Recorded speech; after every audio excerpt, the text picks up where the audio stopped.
Good morning friends. मैं मनदीप आपके लिए लेके आया हूँ केमिस्ट्री मॉडल पेपर। ये पार्ट 1 है।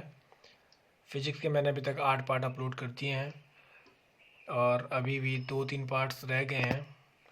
और जैसे कि मैंने आपको बताया था कि अभी बायो के भी लाऊंगा, तो उत्तराखंड फॉरेस्ट इंस्पेक्टर की हम तैयारी कर रहे हैं।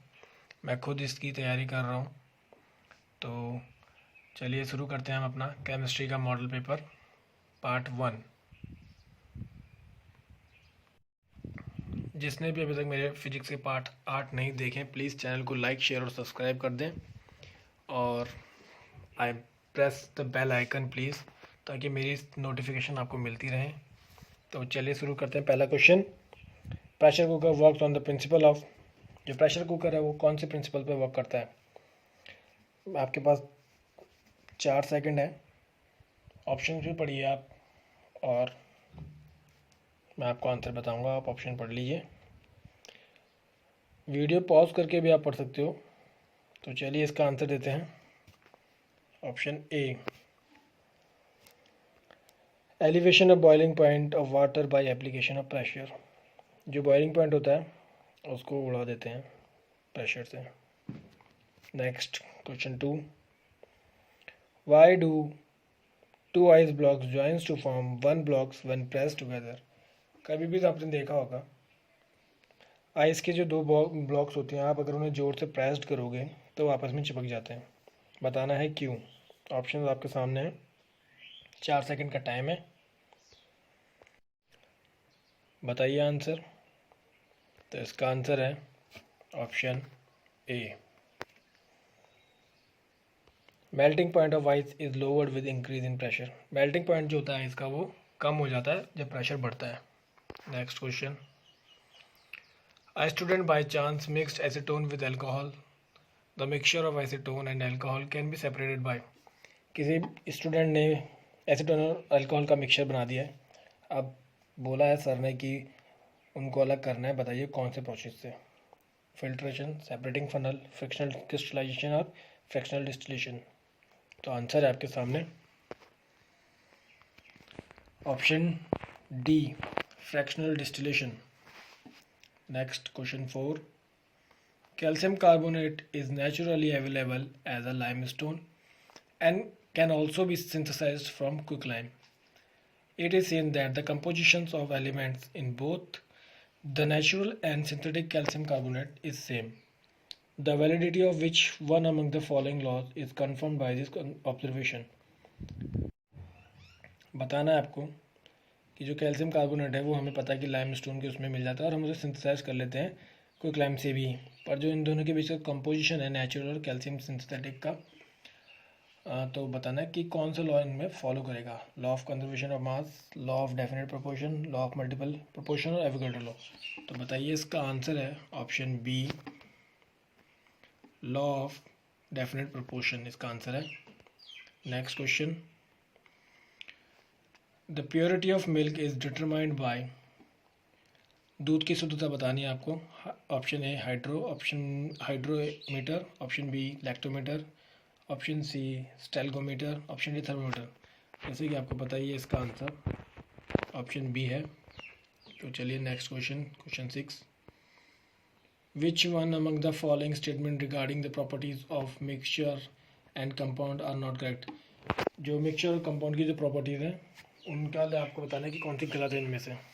ऑप्शन आपके सामने ही है, आप पढ़िए ना।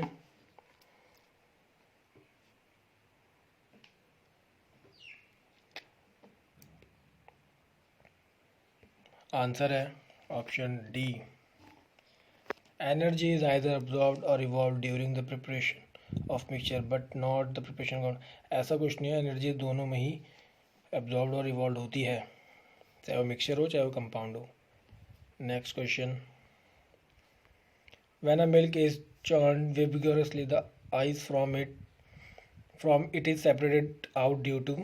तो बताना है कि जब हम मिल्क से दूध से मक्खन बनाते हैं तो कौन से प्रोसेस से बनाते हैं? Gravitational force, frictional force, centrifugal force और सेंट्रीपिटल फोर्स। ऑप्शन आपके सामने है और आंसर है ऑप्शन सी, सेंट्रीफ्यूगल फोर्स।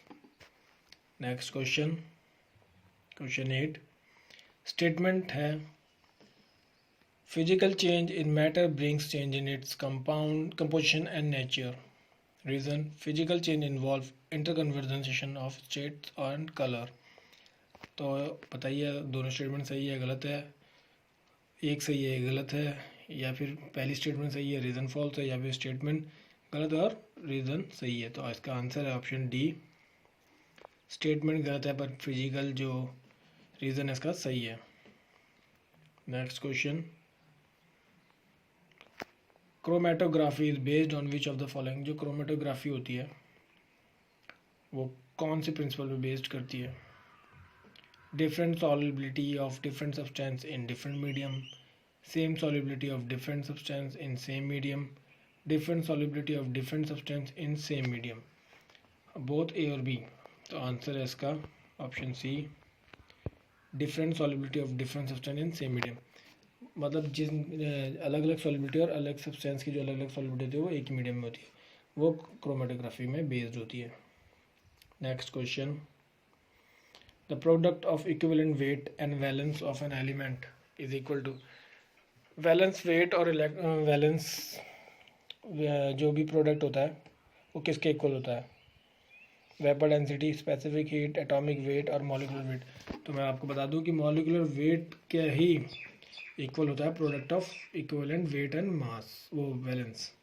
तो चलिए क्वेश्चन 11 की तरफ. Iodine can be separated from a mixture of iodine and potassium chloride by. Iodine को हम कैसे सेपरेट कर सकते हैं किसी भी पोटेशियम और आयोडीन के मिक्सचर से?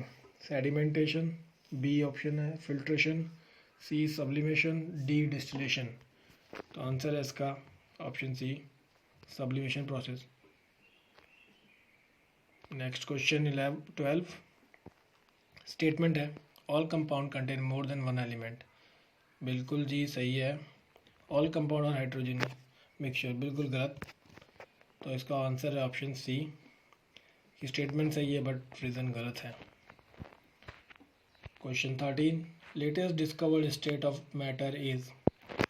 तो जो लेटेस्ट डिस्कवर्ड है मैटर की स्टेट वो बतानी है. सॉलिड, प्लाज्मा, लिक्विड या बोस-आइंस्टाइन कंडेंसेट. तो इसका आंसर है option B, Bose Einstein condensate. Next question, question 14, arrange the following in increasing order of intermolecular forces of attraction. Intermolecular forces of attraction के उसमें इंक्रीजिंग ऑर्डर पे लगाना है हमें स्टोन, ऑयल और नाइट्रोजन को. तो आप देख ही सकते हैं इसका आंसर ऑप्शन बी है, नाइट्रोजन, फिर उससे ज़्यादा ऑयल का, फिर उससे ज़्यादा स्टोन का. इंटरमोलिकुलर फोर्स ऑफ अट्रैक्शन क्योंकि वो हार्ड है. नेक्स्ट क्वेश्चन, क्वेश्चन 15, स्टेटमेंट है there is no change in volume on dissolving sugar in water. बिल्कुल सही है, कोई चेंज नहीं आता है वॉल्यूम में. Reason particles of sugar go into space between particles of water. बिल्कुल सही. जो पार्टिकल्स होते हैं शुगर के वो ट्रैप हो जाते हैं वाटर के पार्टिकल्स के बीच में. तो आंसर है इसका option A. Next question 16, consider the following statement. Statements हैं the freezing of water into ice is a chemical change. बिल्कुल गलत. फिजिकल चेंज होता है. The changes occur in the internal molecular composition is a chemical change. बिल्कुल सही. A new substance is obtained in a chemical change. बिल्कुल सही है. Chemical जब चेंज होता है तो नया सब्सटेंस ही बनता है. Change in shape, size and state is a chemical change. बिल्कुल गलत. आंसर है इसका ऑप्शन बी, बी और सी ही सही है. नेक्स्ट क्वेश्चन 17 क्वेश्चन है. Statement glass is not considered as a true compound. जी बिल्कुल सही, क्योंकि glass do not have a definite melting point. बिल्कुल सही, उसके बाद कोई डेफिनेट मेल्टिंग पॉइंट नहीं होता है, तो वो एटमॉस्फेयर और प्रेशर के ऊपर ही डिपेंड करता है. तो ऑप्शन है इसका आंसर ए. 18 क्वेश्चन है which one among the following is not a chemical change. Chemical change जो नहीं है वो बताना है. Curd of milk physical change है, रिपनिंग ऑफ फ्रूट ये भी फिजिकल चेंज है, इवापोरेशन ऑफ वाटर ये केमिकल चेंज है, पर बर्निंग ऑफ कोल्स भी फिजिकल चेंज है. तो आप आंसर है इसका option C, evaporation of water. Question 19, a molecule of a substance is similar to its atom for. Substance के जो मॉलिक्यूल्स होते हैं वो एटम के किसके सिमिलर होते हैं? डायटोमिक, पॉलीएटॉमिक, मोनोटॉमिक और ट्राइटॉमिक। तो आंसर है इसका ऑप्शन सी, मोनोटॉमिक के ही बराबर होते हैं मॉलिक्यूल्स ऑफ सब्सटेंस। तो लास्ट क्वेश्चन, क्वेश्चन 20 स्टेटमेंट है, conversion of blue copper sulfate to black cupric oxide on heating is a physical change। बिल्कुल गलत, वो फिजिकल चेंज नहीं होता, केमिकल चेंज होता है। Reason, a change in which chemical composition do not change, it is called physical. बिल्कुल सही है, इसका ऑप्शन डी है आंसर। स्टेटमेंट तो गलत है पर रीज़न सही है। तो थैंक यू दोस्तों, चैनल को प्लीज़ लाइक, शेयर और सब्सक्राइब कर दें और आइकन को दबा दें ताकि मेरे नोटिफिकेशन आपको सबसे पहले मिल जाए। अभी सीरीज़ में लगातार कंटिन्यू करता रहूँगा, हर दिन में एक वीडियो जरूर डालूँगा। तो चलिए दोस्तों, good bye, have a nice day.